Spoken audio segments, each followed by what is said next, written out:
All right, we've got some bad news for all of y'all fantasy hockey owners of Michael Brandsegg-Nygård of the Detroit Red Wings. Because earlier this morning, it was just announced by the Detroit Red Wings that he has been sent back down to the Grand Rapids Griffins. And I don't know if it's right to say sent back down and not sent down, because he started the year out with the Detroit Red Wings. Yeah, it was a really big deal. Michael Brandsegg-Nygård made the team, and it was a very positive piece of news. Everybody's talking about, it's the three young guys, three rookies that played so well in the preseason, and they forced the Red Wings to make a choice. They had room for one rookie. And between Emmett Finney, Axel Sandin-Pellikka, and Michael Brandsegg-Nygård, they said, all right, well, we're not going to only take one. All of these guys are playing well. So, sorry, Hall. Sorry, Gustafsson. Y'all are out to lunch, and y'all are going down on waivers. But now it's been a few games, and Michael Brandsegg-Nygård is going down to the Grand Rapids Griffins to start out his season over there. Just taking a look at what Brandsegg-Nygård was able to accomplish in his NHL stint this year, he had 9 games, so if he played one more, he would have had that ELC get reduced by 1 year.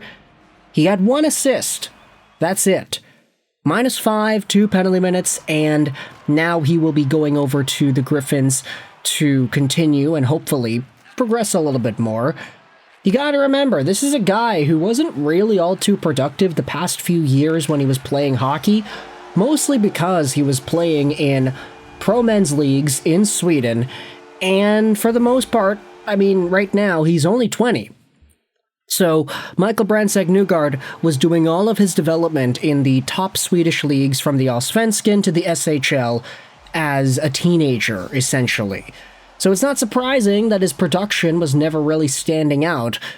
But now, in this stint right here, Michael Brandsegg-Nygård is going to go back over to Grand Rapids, and if he's able to produce like he did in the playoffs last season, then that will be a really big step in his offensive development, because he hasn't really had a chance to do that the past few years outside of the World Juniors and a few other junior tournaments.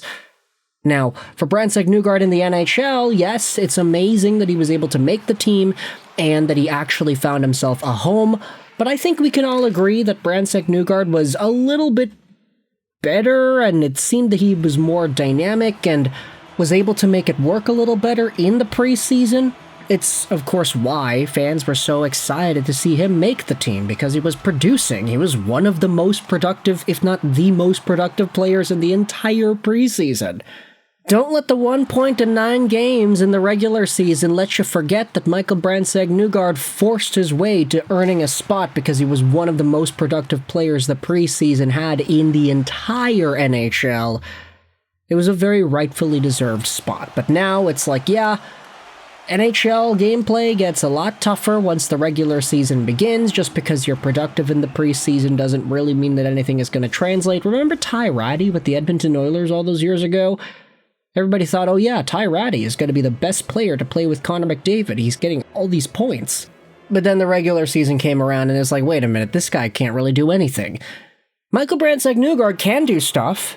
It's not like he's a total bum, but I think a lot of Red Wings fans can agree that what probably is better for him at this stage is to go down to the AHL, get a little bit more familiar with North American surfaced ice, and just find a way to be offensively productive. Just get that confidence up, be able to get a feel for the angles and the speed, and the AHL is a lot more physically imposing than the National Hockey League at this point. It's less skill, more physical brutality. So if Michael Brandsegg-Nygård is able to perfect his game down there, all while not burning off a first year of that entry-level contract, then that's pretty good, I'd say. No shame in sending Michael Brandsegg-Nygård down to the AHL. No shame in what he was able to do in the National Hockey League. The fact that he made the team in the first place was a glimmer of hope for fans of this hockey team, and it was exponentially grown by 3 with Emmett Finney and Axel Sandin-Pellikka also going out there and providing that support.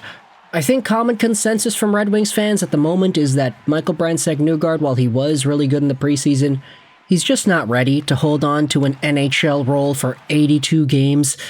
And there's nothing wrong with that. Like, it's fine for him to still be young and developing. He's only 20 years old. He just needs more time. You could see it when he had the puck in the offensive zone. He was kind of antsy and maybe a little bit too quick to make a pass, not really able to let the game breathe on his stick a little bit longer, which was kind of different in the preseason. Like, he was able to be a bit more confident and hold on to the puck more and find his spots, shoot, and score a lot more in the preseason, so that was working really well for him to kick off his Detroit Red Wings career, but so far through 9 games, there's a lot to be learned here. Now, we'll see whether or not, if the Detroit Red Wings end up getting themselves an injury or something later down the line, is Michael Brandsegg-Nygård an immediate call-up option? My gut instinct says probably not. They probably want to send him down to the AHL for the rest of the year. Ideally, they wouldn't want to have to burn off a year of that ELC by having him play another NHL game. But, injuries permitting, who knows what's going to be happening there. At the same time, in regards to who replaces Brandsegg-Nygård in the lineup, who knows if it's a Carter Mazur or somebody else. Patrick Kane, I don't really think he's going to be back for a while, so yeah, we can just wait and see what happens at this point. You gotta also think about it, like, Nate Danielson is coming back soon as well, so if there's already a roster spot for him opening up, then this is a pretty good opportunity for him, even though it doesn't seem like he'll be coming back right away. But ultimately, if Michael Brandsegg-Nygård is going to be given keys to the car with the Grand Rapids Griffins, he'll be a first-line guy, he'll be used in all situations, he'll just be tossed to the wolves. I think that's a pretty good thing, especially for a guy who's already proven that he can produce at the AHL level. See the Grand Rapids Griffins playoff run last year.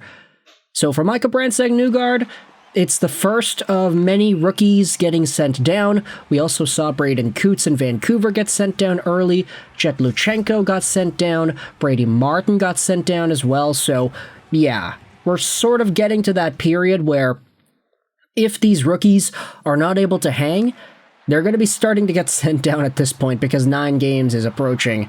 I mean, a lot of these guys got sent down way before 9 games was even within range. So you can let me know your thoughts in the comment section below about where Brandsegg-Nygård fits on that list. And what are your thoughts on him going down to the Grand Rapids Griffins in the AHL to presumably play out the rest of his 25-26? What did you see out of him in the regular season? What did you see out of him in the preseason? Let me know in the comment section below all your opinions. If you like this video, you can feel free to hit that like button. If you didn't, the dislike button's there for you as well. Thoughts in the comment section, because comments help out with the algorithm. I'd really appreciate that. I hope you enjoyed this video. And bye.